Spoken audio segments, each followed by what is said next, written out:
Amides and Esters. So we'll discuss these two organic families together.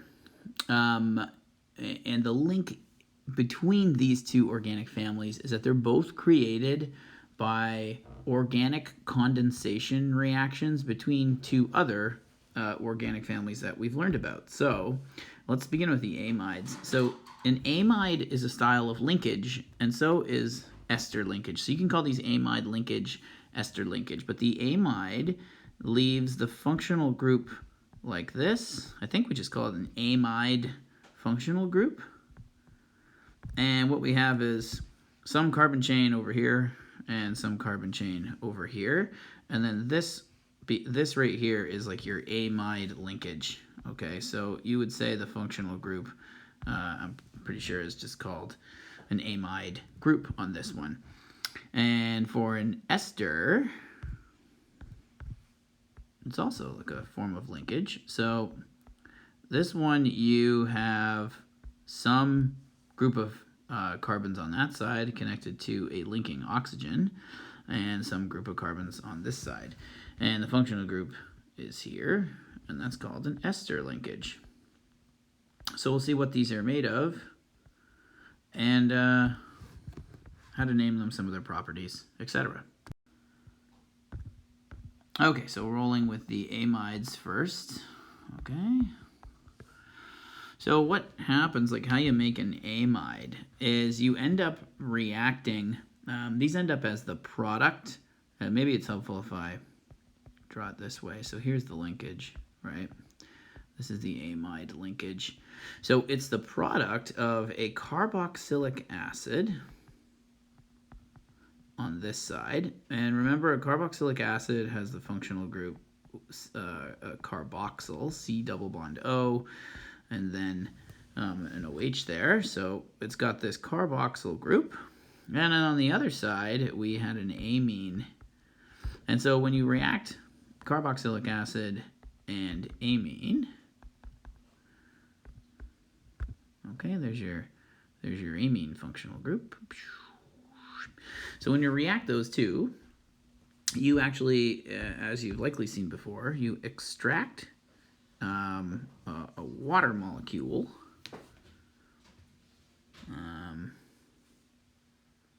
in this way. Let me just change that up. You're going to extract a water molecule. Here it is. You're going to extract that bad boy out of there. Okay, and that, of course, is called condensation. Okay, condensation reaction. And the product of all this is your amide linkage.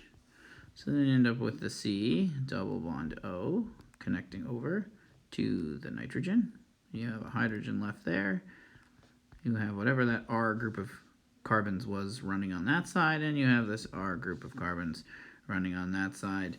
And voila, you have the amide linkage. Okay, so how to name some amides. So obviously there's going to be a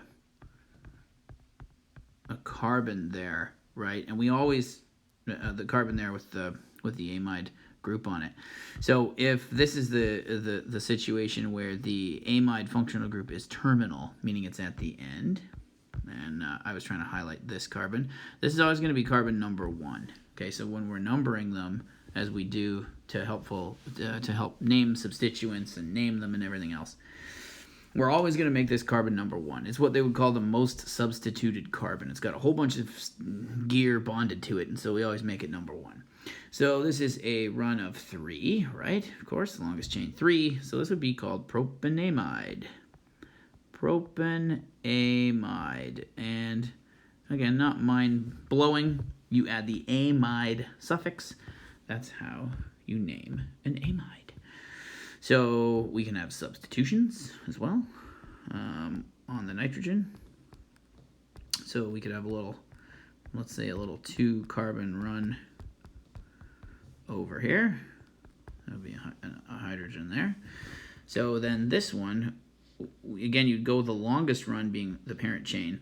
So this was a substitution. So this would be,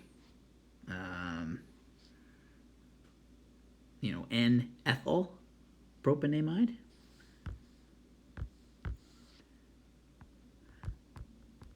N-ethyl propanamide. N-ethyl propanamide, by the way, would be considered a secondary amide because of this nitrogen. It's bonding there, it's bonding there, it's bonding to 2 carbons. This is going to be a secondary, whereas this guy up here would be considered a primary amide. Okay, one more amide. Let's go with a tertiary amide. So we've got, again, that kind of amide linkage, and then we've got something bonded over there, something bonded over here. Now you can see that the nitrogen here is a tertiary nitrogen. Thus, this will be a tertiary amide. Put in my lazy boy hydrogens. Longest run is 3. Again, it's a propanamide, so it would be N-dimethyl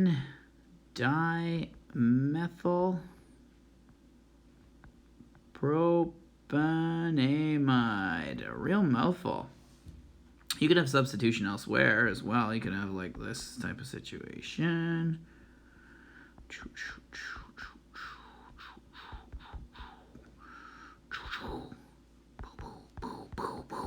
All right, we could have this. Now the longest run is 4, so it's a butanamide. So this is going to be some kind of butanamide. And let's see what we draw on. We have an N-methyl, and we have 1, 2, 3, a 3-methyl.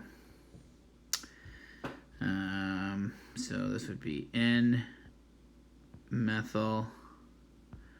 3. Oh, no, that's not right. I got to do the dimethyl thing. So this would be N3 dimethyl butanamide. I think so.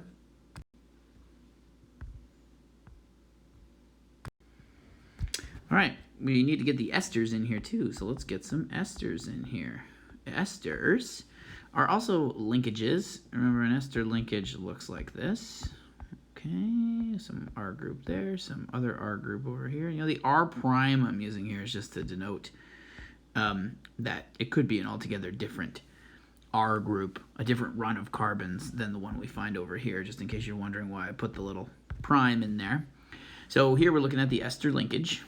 And what esters are the result of is they are the result of bonding a carboxylic acid. So carboxylic acid again.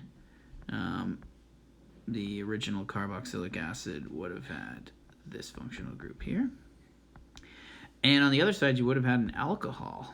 So bonding reacting a carboxylic acid and some kind of alcohol, you can generate an ester. And of course, same as before, it's going to end up being a condensation reaction where we spit an H2O out and the resulting compound contains the ester linkage.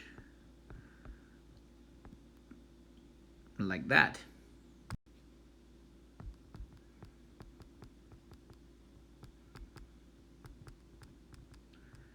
Ta-da!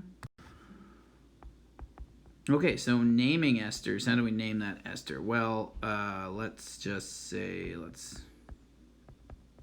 kind of similar to the amides. You're gonna call this the carbon that is a part of the ester linkage.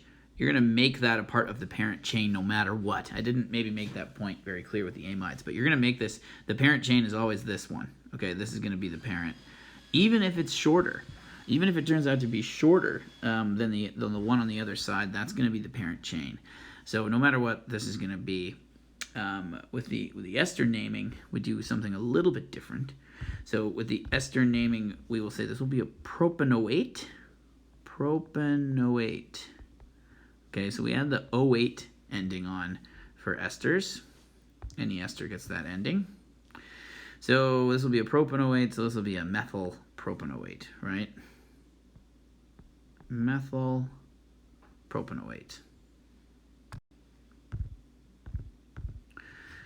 Now this time you can't have like multiple substituents on an oxygen. You can only have one other.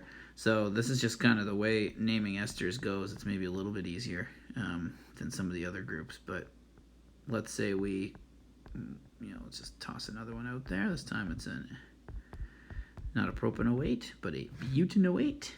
So again, you got a 2-carbon chunk over here and a 4-carbon parent. So it is going to be ethyl butanoate.